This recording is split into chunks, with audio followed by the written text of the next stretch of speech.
अद्भुत राधा, आज तुम्हारे प्रेम ने मेरी पीड़ा का अंत कर दिया। देवी राधा ने अपना सब कुछ दांव पर लगा दिया श्री कृष्ण की पीड़ा दूर करने के लिए। यही तो प्रेम है। धन्यवाद महादेव, जो आपने उनको पीड़ा दी, अन्यथा ऐसा प्रेम कहाँ देखने को मिलता। ये प्रेम है। जब मेरे पाँव में कांटे चुभे तो अब सभी आए सहायता कर।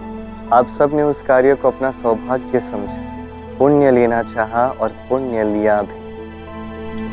तब अब सभी ने राधा पर यह प्रश्न उठाया कि क्या मेरी पीड़ा से राधा को कोई अंतर नहीं पड़ता।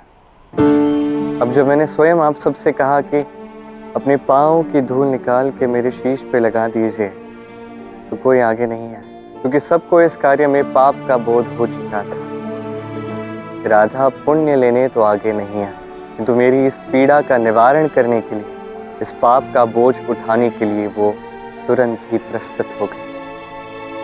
ये है राधा का प्रेम।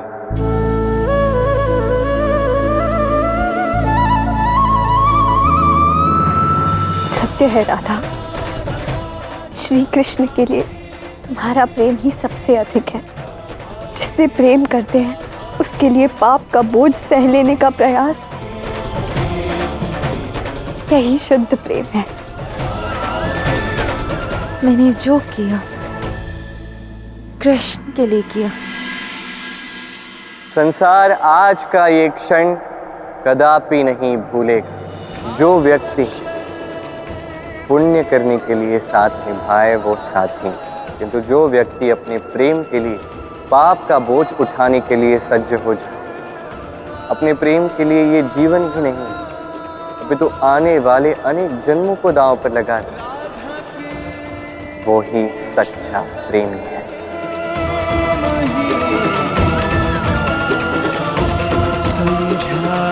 प्रभु, ये मेरा सौभाग्य है कि मुझे ये सुंदर क्षण देखने का सौभाग्य मिला। मैं धन्य हो गया प्रभु, मैं धन्य हो गया। अब मुझे लगता है कि हम सभी को प्रस्थान करना चाहिए।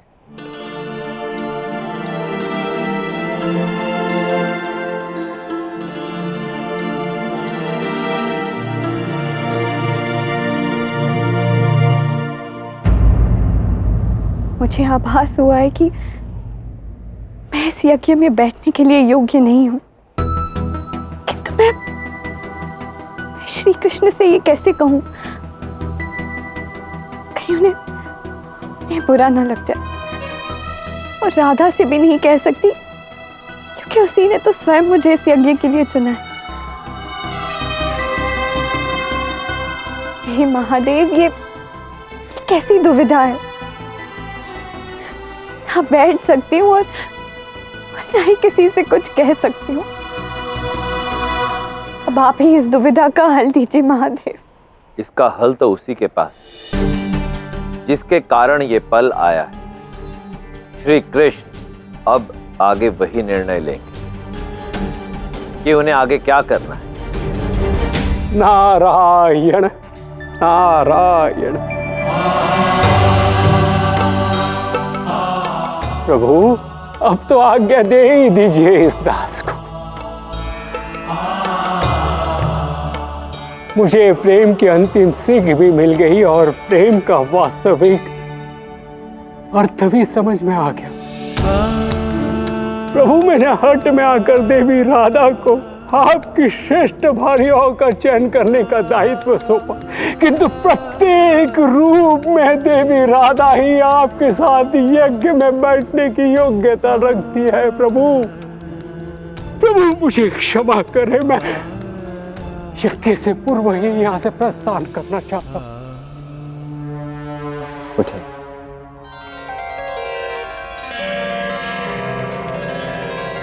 आपके नेत्रों में हर्ष के अश्रु होते हैं तो मैं कुछ नहीं कहता, किंतु आप रो रहे हैं दुख के कारण नारद मुनि। क्यों? मैं चाहता हूं आप थोड़ा मुस्कुराएं, क्योंकि प्रेम की वो सीख जो मैं चाहता था कि आप अनुभव करें, आप अनुभव कर चुके हैं। मैंने जीवन भर केवल आप ही का नाम लिया है, नारायण नारायण नारायण, किंतु तब भी आपके मस्तक पर मैं अपने चरणों की धूल नहीं लगा पाया प्रभु। ये केवल और केवल ये साहस केवल देवी राधा ही कर सकती थी। अपने चरणों की धूल अपने प्रभु के मस्तिष्क पर लगाने का विचार आपके मन में भी कभी नहीं आ सकता। यह एक भक्त की असहजता है, मैं समझता हूं। रही बात राधा की, तो राधा तो मेरा अर्ध अंग है नारद मुनि। मेरे शरीर, आत्मा, मन और जीवन का अंग है।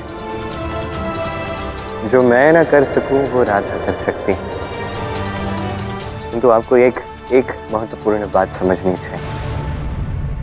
हर एक व्यक्ति की अपनी विशेषता होती है, अपना महत्व होता है, और आपने अपनी भूमिका बड़ी ही कुशलता से निभाई।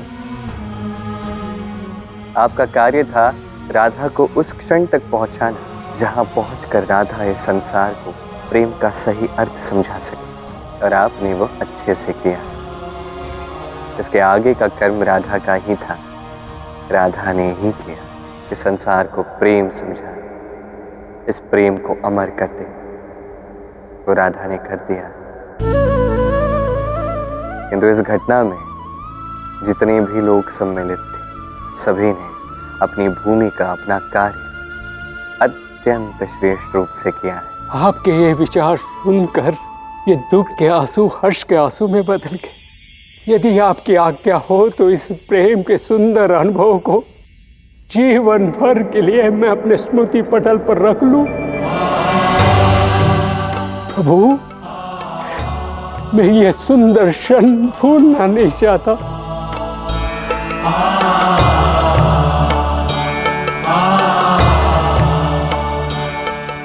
तथास्तु, तथास्तु। श्रीमन्नारायण नारायण नारायण, श्रीमन्नारायण नारायण नारायण नारायण, श्रीमन्नारायण नारायण नारायण, श्रीमन्नारायण नारायण नारायण।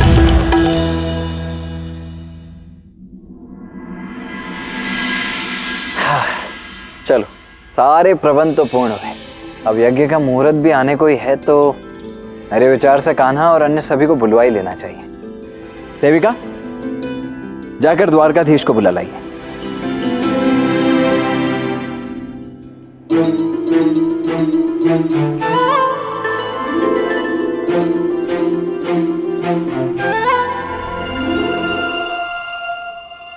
अश्वमेध यज्ञ आरंभ होने वाला है राधे, और यहाँ तुम्हारे मुख पर चिंता के भाव है। ये चिंता देख के मन कर रहा है कि तुमसे एक प्रश्न ही पूछूं। पूछो। क्या रुक्मिणी को मेरे साथ इस यज्ञ में बैठना चाहिए?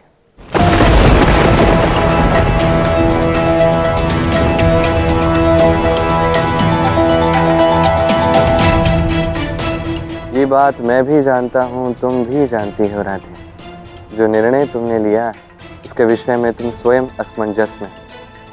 तुम्हें भय है कि कहीं सभी तुम पर प्रश्न न उठा दे कि जब चयन अष्टभार्याओं में से किसी एक का होना था, तो तुम इस यज्ञ के लिए सर्वश्रेष्ठ कैसे हो सकती? मैंने तुमसे कहा था, जो तुम चाहोगी वही होगा।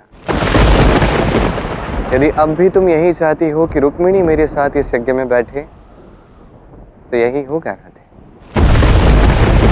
नहीं कृष्ण, तुम्हें रुक्मिणी के साथ यज्ञ में नहीं बैठना चाहिए। किंतु ये भी सत्य है कि उस स्थान पर कोई और बैठ भी नहीं सकता कृष्ण। मैं जानता हूँ कि तुम इस यज्ञ में नहीं बैठ सकती राधा, और यदि तुम नहीं हो तो इस अश्वमेध यज्ञ का क्या लाभ है? ये यज्ञ करने की आवश्यकता ही क्या है राधे? नारद मुनि, तुम सभी ये चाहते हैं कि मैं अश्वमेध यज्ञ करूं और मेरी शक्ति में वृद्धि हो। राधे, जिस क्षण तुमने प्रेम से अपने पाँव की धूल मेरे शीश पे लगाई, उसी क्षण मुझ में एक नई शक्ति का संचार हो चुका है। अपनी शक्ति को बढ़ाने के लिए केवल प्रेम की आवश्यकता है मुझे राधे, किसी अश्वमेध यज्ञ की नहीं। किंतु कृष्ण, यदि इस यज्ञ को निरस्त कर दे तो सबकी भावना कितनी आहत होगी।